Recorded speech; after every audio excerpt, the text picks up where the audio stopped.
Welcome in, Carpooling with Ben. Today I've got a really, really talented photographer, videographer. I mean, you have just really brought so many stories to life locally through your involvement with local media.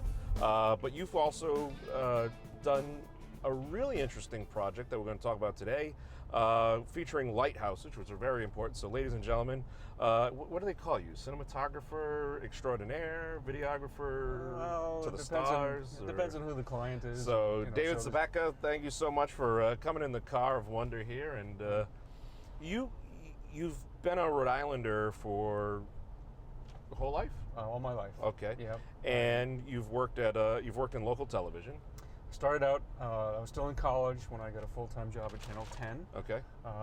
Which was really an interesting time because I was not only still living on campus at Rhode Island College, but I also had an assigned Channel 10 car that I brought to the dorms, which was really kind of weird. Back in the day when that would happen. Back in the day, and it was great until one night somebody stole the license plates off the car. Well, that's a problem. WJR 6 or whatever it was. It was, car number 6. We should just drive around through like different parts and look in garages, because usually that's where license plates hang end up on the side in the garage. Inside the garage. Yeah. So from there I worked. I got laid off there. It was a time where they had a 7 o'clock news when I started, but then they stopped that. It was long before they had all these hours and hours of news. So I ended up going to Channel 6 for 8.5 years and worked there. Ended up for a very short time at Channel 12. And then I was asked if I wanted to do network coverage. Wow. Which I never had thought about. I knew that to get there you'd have to work in New Haven and then New York, and it would be a very long period before I'd get to the network level if I went the traditional way.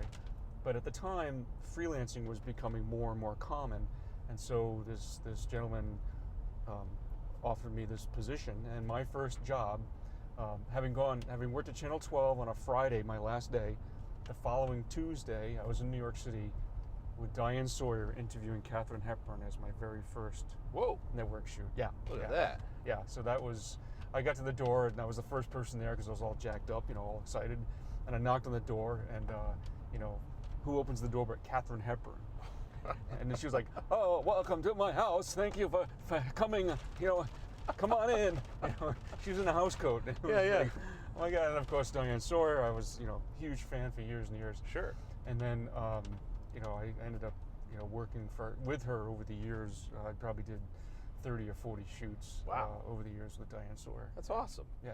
That's so great. Yeah. So you've come around the whole television side of things, and you've worked in film and cinematography. You've worked on some pretty, recognizable pieces locally, and you've done a lot of different things. But one of the things that have always been your passion is still photography and lighthouses.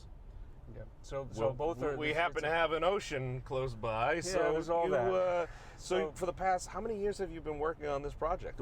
Is there an official title to the project? All right, so we'll start. The official title of the project is Stars and Lights. Okay. All right, but let's back up a little bit. Okay. So when I was 13 years old, this catalog arrived, like a Sears catalog. It wasn't Sears, but it was Alden's of Chicago. Okay. Another Chicago company. Back then, years ago, people sold stuff with catalogs. Nowadays it's online, but you get this big catalog in the mail, and you flip through it and go, "Oh, I'd love to have that. Love to have that." And it always smelled great. It was like mimeograph sheets. Remember that? Sure. It was like, so you'd get this I catalog. don't really remember it, but I know what you're talking about. Had this, whenever that catalog would show up, it would be like, the Sears catalog was the same way. You'd open it and be like, that's the Sears catalog. And of course that was I guess that maybe made you salivate and, dream more. But there was this camera package, if you will, still camera, 2 lenses, but it showed these guys running, like maybe through an airport or something. If they were running, they had cameras around their necks, and I thought, wow, that looks like that would be pretty cool. I had never thought about, being a photojournalist or being in television or anything like that. I didn't know it existed, but I thought, that looks really cool. I said to my parents, I said, this looks really neat. Can I get this camera? And my dad was a letter carrier. Mom sold stuff called Dutch-made clothing and at-home parties. So we were comfortable, but not, it was a struggle at times. And they're like, you're not going to get that camera. I mean, if you want that camera, you've got to pay for it yourself. Sure. And so I thought, all right. I mean, I was actually cleaning kennels for a veterinarian at the time, and so I thought, all right, well, yeah, how can I do that? And it was, you pay $10 a month, and it was $130, and so I put like $20 down, and over the course of the next year, I paid it off. Yeah. But now I had this camera. I didn't know what to do with it. But I started started running through airports like a frantic that's nerd. right. Oh, it was really cool. It's over at TF Green. Yeah, that's it. It's before TSA. It was great. That's right. Yeah, I had no problem in and out. No, so I a friend of mine was, he knew everything about everything. 13 years old and a really smart kid, and so he showed me how to develop the first roll of film. We developed in my bathroom, and I was like, this is amazing. I mean, how does this work? And so right from the very start, it seemed successful to me. It was not success in the way of making money, but too many people I know, and you used to hear this all the time, they would get a film camera, and then they'd put the first roll of film in, and then they'd be up to like 40 or 50 pictures, and like, wait a minute, that can't be. That's only 36 pictures in a roll of film, and they didn't load it right, and nothing came out. Yeah. And so, being successful to me at that moment was my first roll of film actually worked. Yeah. So that was my idea of success. Yes, it was good. It worked. And so, all through high school, I never sat in the study hall because I got a pass. I was offered a pass by the yearbook advisor. She needed someone to take pictures. They had free film. They had free processing. Hey, so I had my very first press pass at about 14 years old. Wow. Walking throughout the halls of Westerly High School. It was great. I mean, that's awesome. Yeah. So never did I sit and study, and I was on the field during the games. I was on the basketball court, but right. Everyone else is sitting in the stands, and I'm right down, there at the action, there where the action is. Sure. And I still do that today. I just did my 20th men's Final Four for CBS. Wow. So 20 years in a row, I've been doing the Final Four. That's and awesome. So who knew back in 1978 that doing the basketball coverage with the still camera would lead me to 20 years straight of Final Four. That's amazing. Yeah. So it went from local to national, which was really cool. So when I went off to college, I discovered film and video, and that's when I got the job at Channel 10. And then, that we covered, we talked about that. So we lived in Warwick when my wife and I first got married. We lived in Warwick for 10 years. And then in 1993, we moved to North Kingstown. Okay. And in North Kingstown is this lighthouse. And it was the Plum Beach Lighthouse, and it was sorry state of affairs. It was all decaying and really sad looking, and I started taking pictures of that. Mm-hmm. They announced in 2001 that they were going to renovate it, and this group of local citizens called the Friends of Plum Beach Lighthouse, a nonprofit group, took ownership of it, and the state was offering them money to renovate the lighthouse. So I got involved with them by saying, look, I do network television. I can do a documentary on the renovation of the lighthouse. And, would you like me to do that? And they were like, sure, why don't you do that? It's a free gift. So when they started renovating in 2003, I did this documentary, which eventually went on to be nominated for a Emmy for the New England region. Didn't win, but still, got some prominence to it. Sure. I finished it. It aired on PBS in 2004. At the same time, this group was an older generation, and they didn't know anything about web design, communications, social media wasn't around much then, but they just didn't know how to communicate to raise money. Sure. So I brought these ideas to the table. I had this documentary, and they asked me to become president. So now I had this connection with the local lighthouse. So that's where the lighthouse stuff came in. It was only because it was a visual thing for me. Yeah. But they had a need. They needed help. I have as a freelancer at that point, there are times that I go, weeks at a time working, and then there's times I go weeks without work. And so I had spare time that I could volunteer for the Plum Beach Lighthouse. So that's where the lighthouse stuff came in. So that brought me, or the connection with the lighthouse brought me contacts with the Coast Guard. And so fast forward a few years later, my wife and I are sitting on our boat because we're Rhode Islanders and we live near the water, and you have a boat. So we're off on Narragansett Bay near Dutch Island, and I saw the lighthouse there, and I thought to my wife, hey, it would be really cool if I could get a shot of that lighthouse at night, like under the stars. And she was like, yeah, whatever, because she, photography's not her thing, but Sure. I thought out loud, and she, she's another crazy idea by her husband.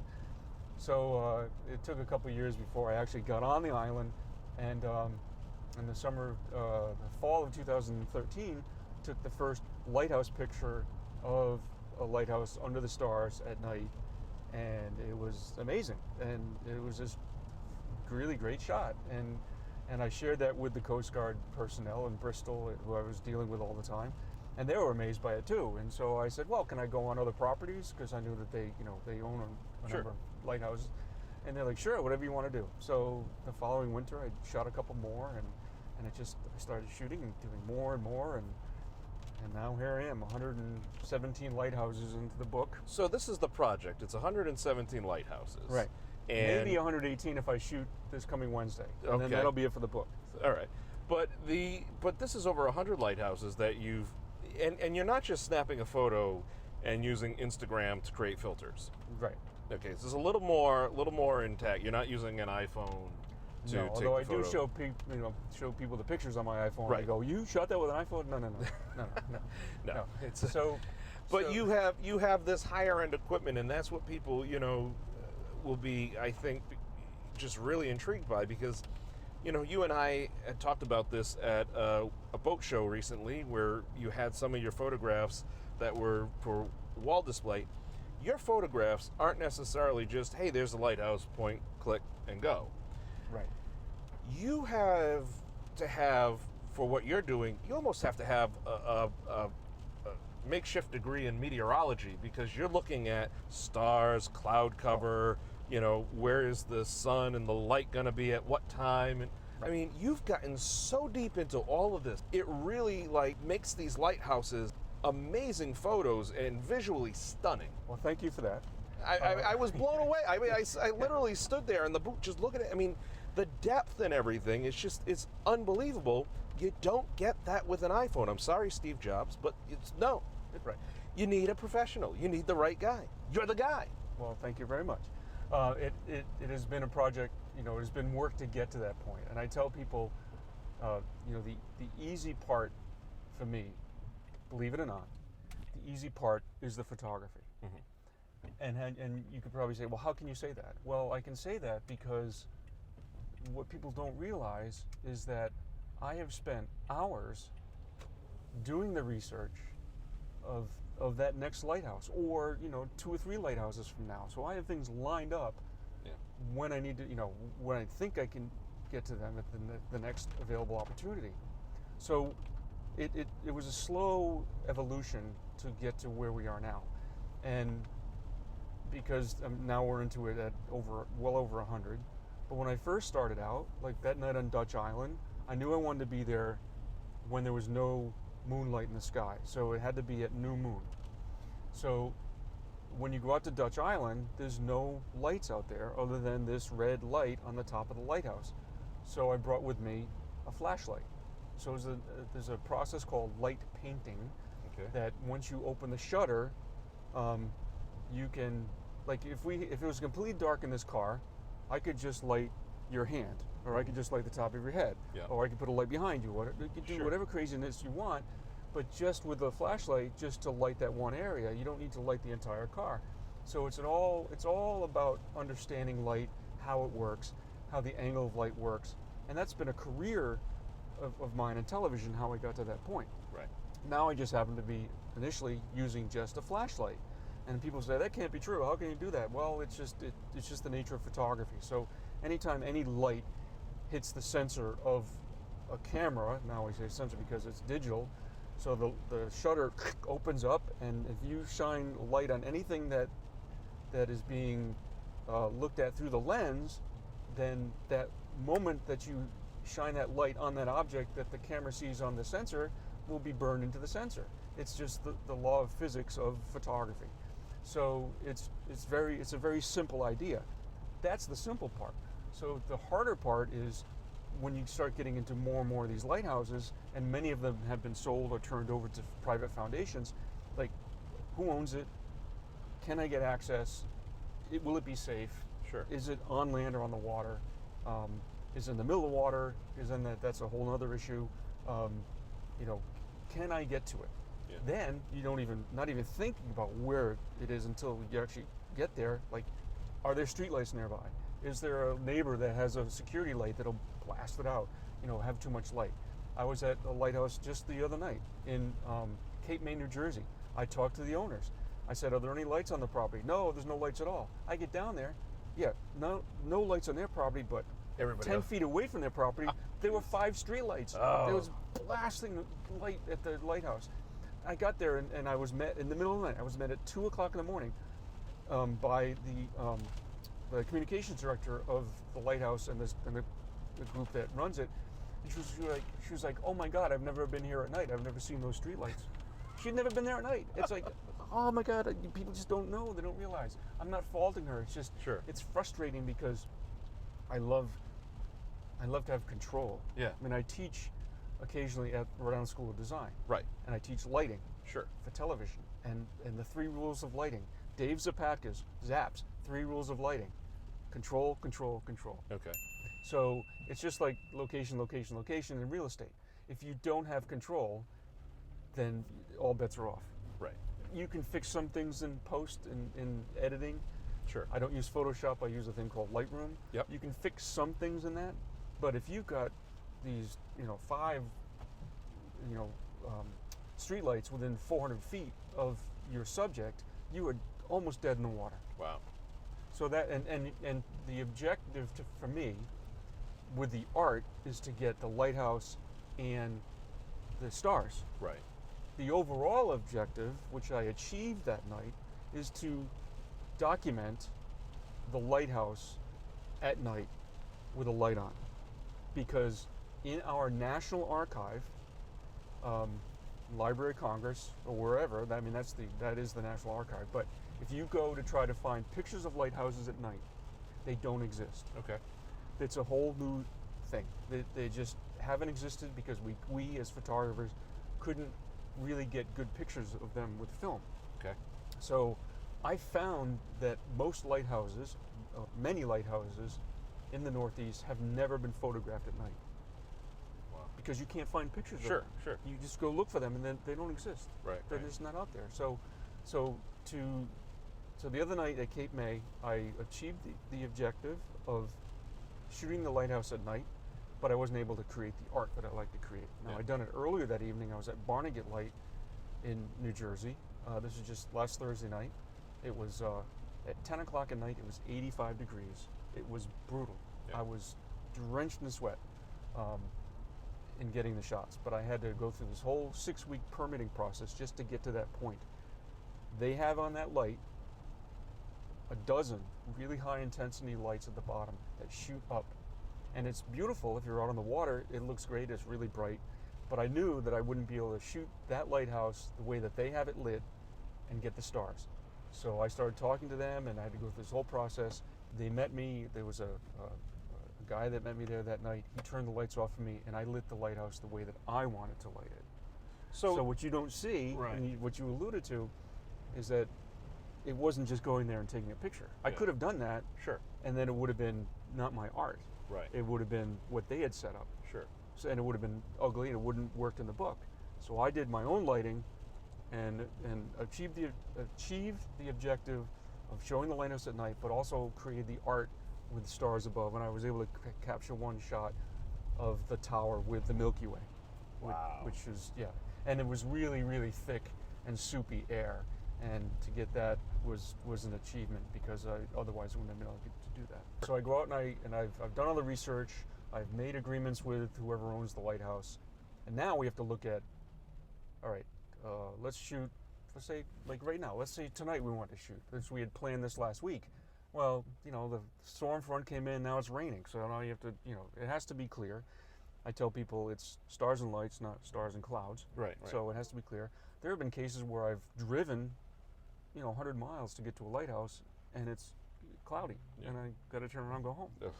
So the next thing to do is look at the weather. When's the next available time to shoot? Incidentally, this week it looks like Wednesday could be a night I could shoot. Yeah. So then I go out and I get the shot done, and then I'll get home. If it's early enough, I'll sit down with a glass of wine and start editing the pictures. Wow. If not, then the next day I'll do the editing, and then I will write the story. So I will explain everything that I did, including the research, including the people that helped, some of the small anecdotes of, running into issues, or like, for instance, at Barnegat Light, 85 degrees, and just, I had all my safety gear on. That's another issue we haven't talked about, but Sure. But I'll get to that in a minute. So I'm wearing all my safety gear at Barnegat, and I am just like, my shirt was just ringing with water. It was that hot. Yeah. But then I'll write that in the story, and some of the things are like, I don't know, running into porcupines up in Maine, or I ran into a skunk one time on Martha's Vineyard. Little things like that you don't really think of, okay, because that happens at night. I've never been approached by the police at all. Most of the time, most every lighthouse, it's been pretty much in solitude and quiet, and it's beautiful, and I'll get there and I'll light things and put my lights up the way I want to light them, and then be able to capture either really, really fantastic stars in the middle of winter when the air's really crisp, or in the summertime, you get the Milky Way, which is, I had never shot before this project, and when you see it and you capture it in a shot, it's totally amazing. I think I probably have 20 to 25 shots in the book of lighthouses with the Milky Way. Wow. But that it was there. I mean, it's something that was there. So I don't use Photoshop. I mentioned that. And so what I'm trying to do is to capture what I see and what is there in front of me with the camera. And so if the Milky Way is there, great. If it's not, well, I captured the lighthouse with stars. If I did Photoshop, if I knew Photoshop, I could potentially put the Milky Way in every shot if I wanted to. Sure.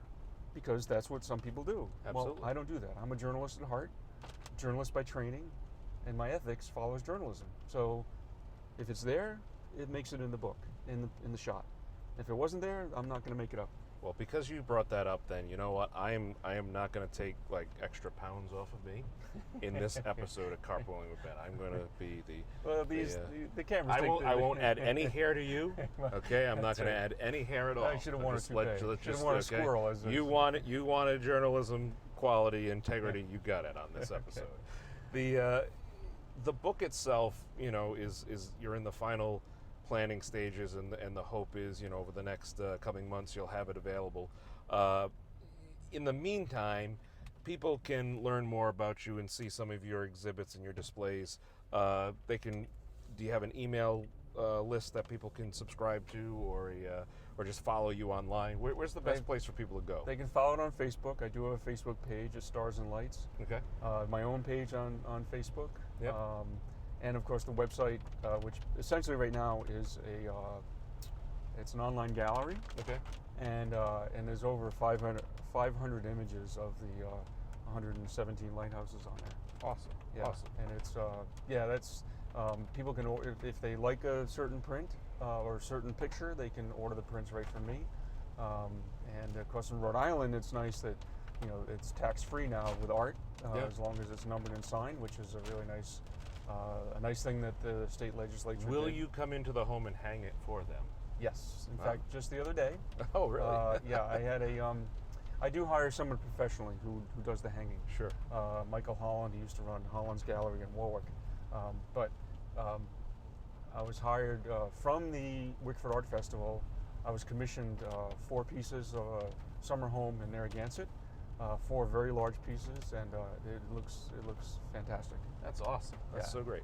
Yeah. How OCD crazy are you going right now that there's 5 GoPros in front of you? We're using the light from the car. Does that? I know it's the Zapatka law of control. Yeah. But are you doing okay with this? Yeah, episode? I've had to put my brake on a couple times. But, Yeah, that's all right. Don't worry about it. I drive fire trucks. It's fine. It's fine. No. This, I understand. I know what it's all about, and This is not unusual for me to, although I wouldn't be sitting. You're usually here. on the other side of the I'm usually camera. on the other side. Yeah. This is great. You know, Yeah. flipping the camera. We could do a whole series on that, flipping the camera. Yeah. So, Yeah, we could do that. well, we'll stop making you sweat now, even though it's 68 degrees in the car. David, thank you so much for sharing your story. And thank you, folks, Brent. I mean, really, if you appreciate true photography and art, definitely check out David's pages because they're breathtaking, they're stunning, and the work that you go through. I mean, you've even had to incorporate. You were mentioning before we started taping. At some of the locations you go, you have to get a rescue swimmer with the Coast Guard just there for your safety because the Coast Guard wants to make sure you're safe, and we're glad you're here. And so is your family and everybody else. Well, I know we got to keep this probably short, but I know that one of the things that I just alluded to was the safety gear. So you're out in the middle of the night, Yeah. right? You're near the water, Yeah. and sometimes there's ice on the ground, and not only that, but you're near rocks that are slippery because we live near the coast, and people have slipped and fallen in the water. You know, it happens all the time with fishermen. So let's just talk about real quickly what I have. So I wear waders, Yeah. fishing waders, because Sure. sometimes I launch my boat, Yeah. right? I haul a boat to certain areas and I'll trailer it, get it off the trailer, and you don't want to get wet, so I wear waders for that. But if I'm near the water, I also am. It's very messy. There's a lot of bird crap. There's a lot of the seaweed and stuff. You can really mess up your pants if you're just wearing pants. So I wear waders. I wear ice crampons on the waders. I wear a PFD, a personal flotation Yeah, device, sure. on a boat. Yeah. In the pocket of that PFD is an EPIRB. Yeah. Yep. So in case I fall in the water, or if I slip and fall, break my leg, and my cell phone smashes, or the cell phone doesn't work, Yeah. I can hit a button and that'll activate Right. rescue personnel Yeah. to help me out. And I wear a rock climbing helmet with a light because I could slip and fall and hit my head. Sure. So this stuff is it's keeping me alive. Yeah. As I often mention with my friend Sean Daly, former reporter here in Rhode Island, he helps me out on a lot of these shoots. And I say to him, when we finish the project, when we finish shooting, it's like climbing Mount Everest. Yeah. When you've reached the summit, you're only halfway there It's crazy. because you got to get home alive. I'm more interested in the snacks that you bring. What are you bringing? Are we bringing Cliff Bars? Are you bringing Pop-Tarts? Yeah, the new thing is the RX bar. Oh, okay. Yeah, okay. because it's the and high-end. water. I mean, water is yeah. What water is your friend? Water is my friend. Well, for the most part, unless I fall in, then it's not. Then it's a problem. Yeah, So, yeah. Well, David, thank you again.